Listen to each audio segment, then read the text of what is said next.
50 million pesos nga renovation sa Mactan Liberty Shrine sa Dakbayan sa Lapu-Lapu, Gisugdan na. Dakong bahin sa shrine ang takupan una, hangtod mahuman ang proyekto. Ani ang report?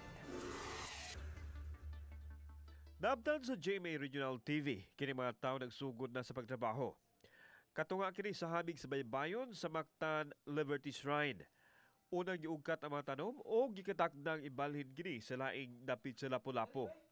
Sinugdanan pa lang kini sa pag-renovate sa Liberty Shrine, ganimutang sa Barangay Mactan.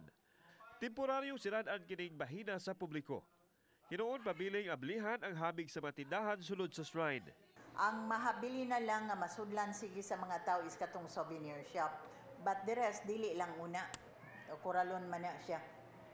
Sugod ang kuwan karon niyo? Oo, kay ipatag man to siya ang mga areas. Kay para dako na kayo ang hawanan ba, flat na gyud kayo. Asa ang flag sila Lapu-Lapu katong kag Magellan.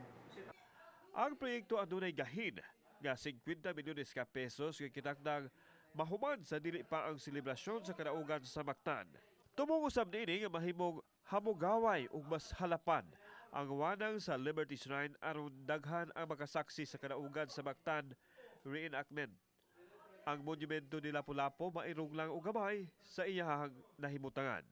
Ang uban nga gikuha nga mga yuta diri sa kilid sa flagpole, di ba doon na may elevated areas. Kadto siya damurag iabono ipaakuan ngadto sa may dagat. Nya butangan og damurag riprap kanang pugo nga dili mo wash out ang mga bus. Uban diri na ni Kinyunes, ako si Alan Domingo. Balitang Bisdak.